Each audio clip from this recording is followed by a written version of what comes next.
Hi, I'm William Stewart, co-founder of Teleos. Welcome back to our verse-by-verse study on the book of Acts. We start chapter 15 today, a important, pivotal event in the life of the church called the Jerusalem Council.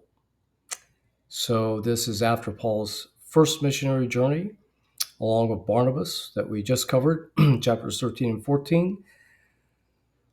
We're not exactly sure when this conference occurred, probably around 51 AD. Some say 49, so you'll have to make that determination yourself. Let's go to the text, and we'll talk about the background today. And certain men, which came down from Judea, taught the brethren. Now, I think these would be Jews coming down in times before modern culture. And I'm sorry, at least the United States, when you say down, you'd probably mean going south. Down to them meant either going downstream on a river, even if it was going north, or from a higher elevation to lower. So I think they're probably coming up from around Jerusalem or down from Jerusalem, which was about 3,500 feet, to Antioch, where the main Gentile center was at this time, which I think was at a lower elevation. I didn't check it, but I'll say 90% certain. So down from Judea to Antioch. They said, except you be circumcised in the manner of Moses, you cannot be saved. Okay, so I think these people are commonly called Judaizers. They're Jews that either say that you needed to follow the law, such as be circumcised, as Abraham was, as a sign of the covenant back in Genesis 17, or if you were saved by grace, you needed to follow the law in your Christian life. Read Galatians 1, the beginning of Galatians 3. So I'm not quite certain.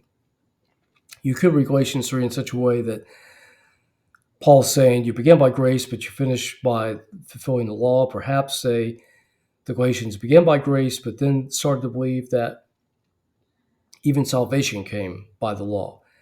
Hard to know. So it's and the Judaizers just really aren't well described and mentioned extremely briefly also in the book of Philippians. Verse 2, therefore Paul and Barnabas, who had been ministering among the Gentiles in the first missionary journey, and of course Paul for a long time, had no small dissension and disputation with them, and determined that Paul and Barnabas and certain other of them should go up to Jerusalem, again, higher elevation, to the apostles and elders about this question. Now, they would go to Jerusalem because that was really seen as the lead city of the church at this time. That would not always be the case. I think after the council, it began to lose power, and certainly lost power after the Christians had to flee Jerusalem just before the great Jewish revolt of AD 66. And of course, the Romans destroyed it and was never really the same. Later on in history, the church in Jerusalem did have some leftover power or prominence because this is where Christ died and reigned. So probably about a 300 to 400s when the Roman Empire became Christian. And being brought on their way by the church, they passed through Phoenicia, which I think is just Phoenicia along the Mediterranean coast, east of or west of Israel, and Samaria. Of course, this is the area of half-breeds, Jew and Gentile, north of Judea, declaring the conversion of the Gentiles, and that they had great joy among all the brethren. And when they came to Jerusalem, they were received by the church and the apostles and elders, and they all declared the things that God had done for them. So here, they're a good example of us. They're taking the opportunity to communicate. The leaders in Jerusalem and Paul and Barnabas are striving for unity. They're looking for ways to be unified, as Scripture tells us to do. Read the first 6 verses of Ephesians 4. Um, and unity is very important to God.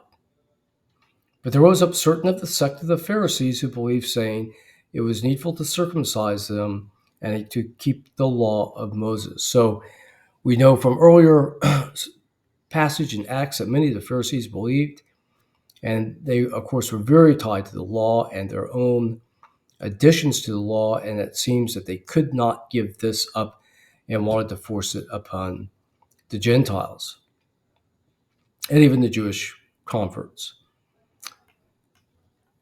So here we have the background.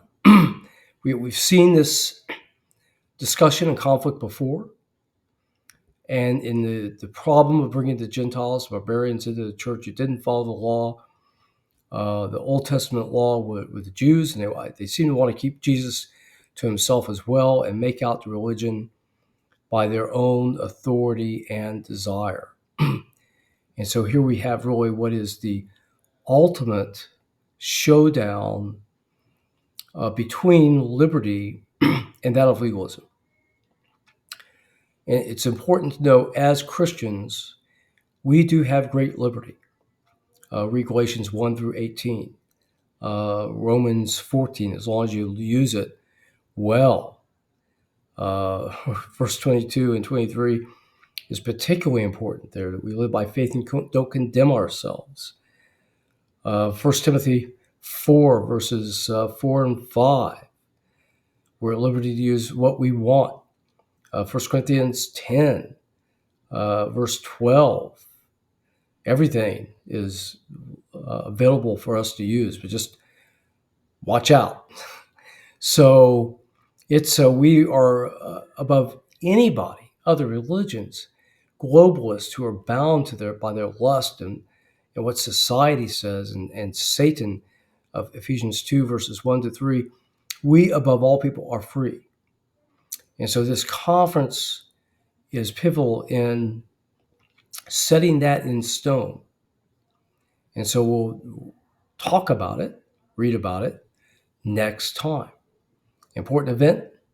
Please join me then.